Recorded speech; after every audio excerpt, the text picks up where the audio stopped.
Hi everyone, welcome to this video. Today we're going to be talking a bit more about reflection exercises from my book called Live Life Out Loud.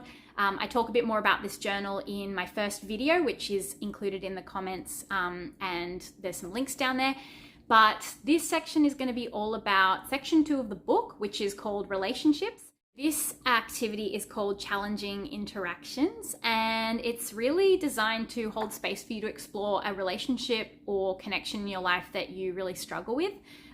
It may not actually be someone you consider that you have a relationship with, so it may not be a friend, a significant other, or family, but it might be like a colleague that you kind of have to see at work. It might be a teammate that's part of your local sport team, or it might actually be someone in your social group who's not a friend, but they're at a lot of the events that you go to and they're in the sort of extended friendship group.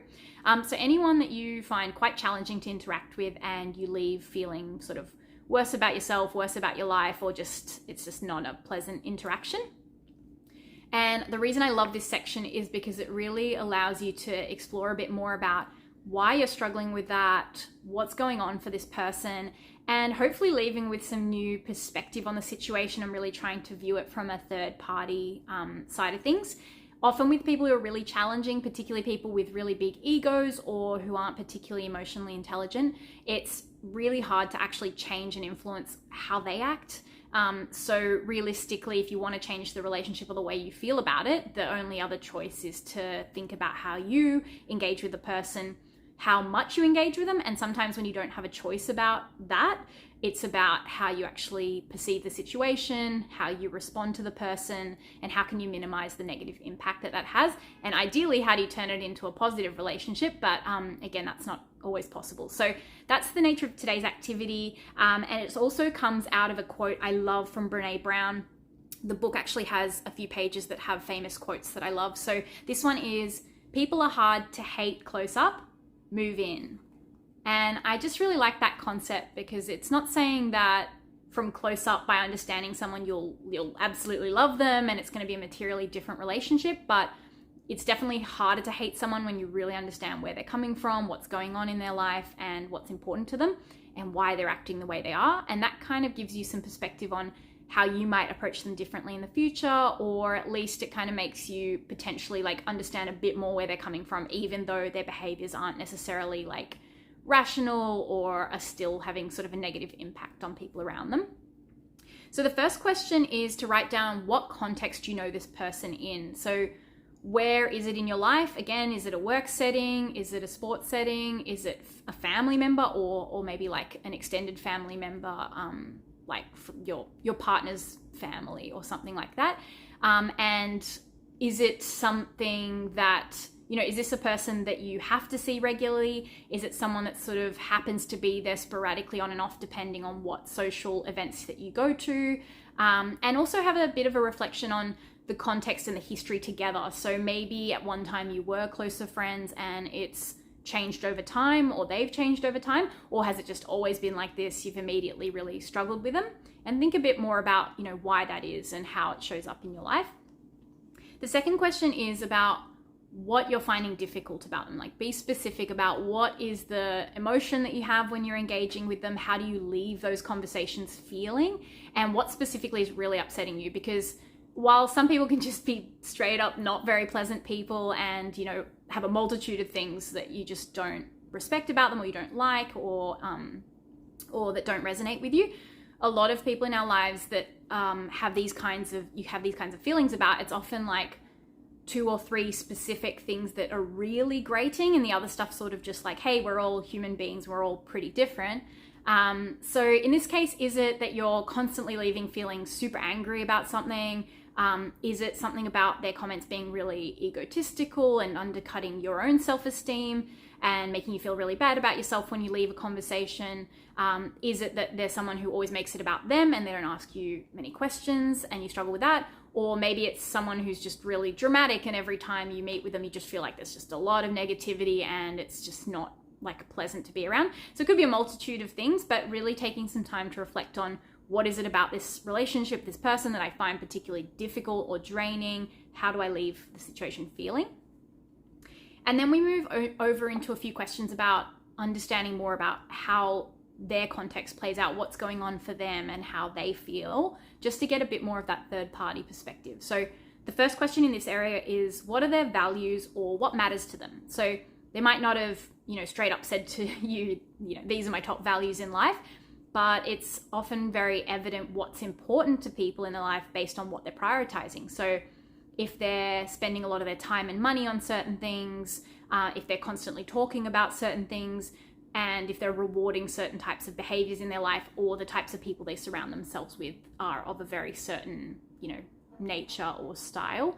So have a think about that and really reflect on, what is it about this person? What's really important to them?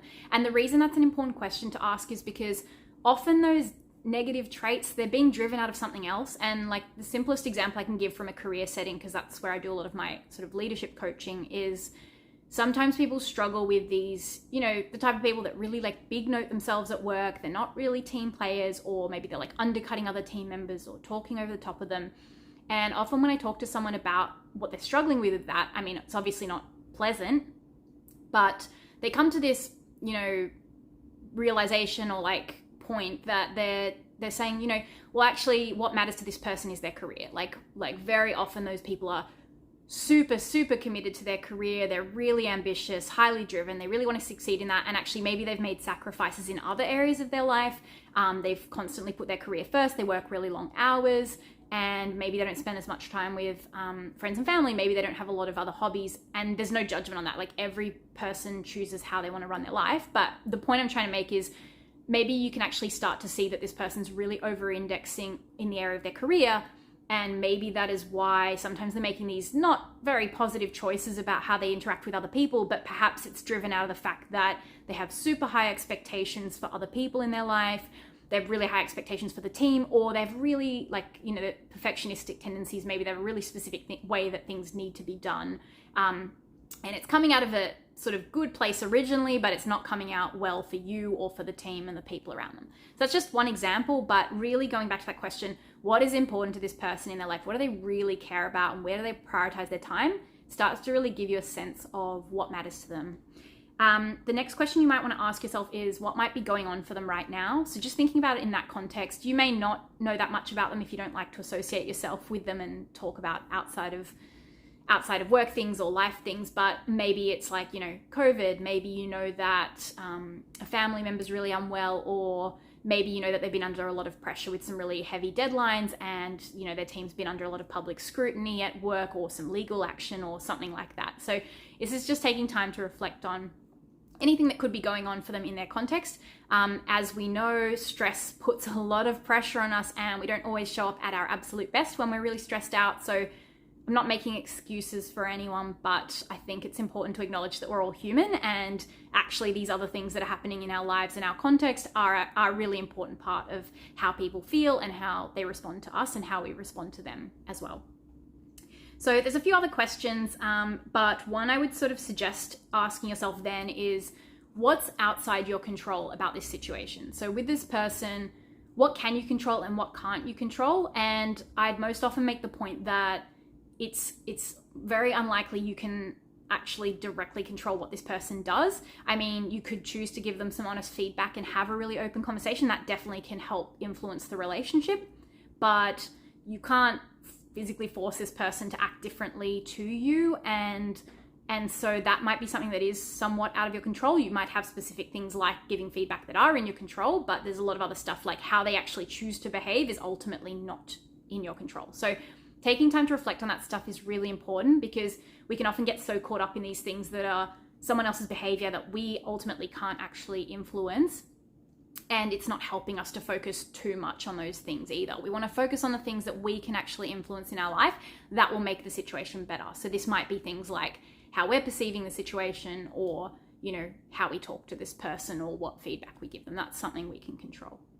And then there's another question in between, but the last one I want to close on is just what can you do differently to improve the relationship? So I have found in coaching conversations about this type of thing, we are so frustrated because often the way that someone's behaving is really illogical and irrational, or it's really toxic or negative, and it's impacting a lot of people, not just ourselves.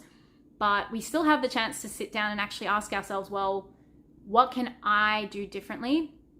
Is there something that I can actually do to positively impact this relationship today or tomorrow? And maybe that's just like taking more time out to really be patient in listening to their context, because they do have a lot going on for them. Maybe the best way to improve this relationship is literally to just limit the time that you spend together. And then when you do see them, you won't get as frustrated or upset, and it'll be easier to just interact and take the relationship at face value. Maybe you only see that person in a certain context, like in a sort of travel festival kind of context, because actually they're really fun to be around and they're super adventurous, but they're very draining and taxing in the rest of your life. So maybe you don't spend as much time with them in regular work periods or something. And again, not everything's in your control to do, especially if that's, a colleague at work. But it's just taking a bit more time to really reflect on, okay, what can I specifically do and try, and treat it like an experiment. Like, choose one or two things, test it, see how things go with the relationship, and make the most of it. So that's it for this. I know this video has been a bit lengthy, but I wanted to give you a bit of meat around this reflection activity and what you can really ask yourself, and what the book's all about in terms of helping you understand yourself and others and really improve the quality of relationships in your life. So that's it. If you want to find out more, I'm going to be posting links below about the other 3 sections of the book, and there'll be one reflection activity from each of them that you can try out. Of course, if you want to know more about the book, Live Life Out Loud, you can visit my website, which is elmanescu.com. And you can also buy this book online now at Dymocks, Booktopia, Amazon, and a few other suppliers online. If you just Google it, it's just Live Life Out Loud and my name, which is Laura Manescu. So thank you so much for watching this video, and I'm looking forward to speaking to you all in other videos soon. Bye.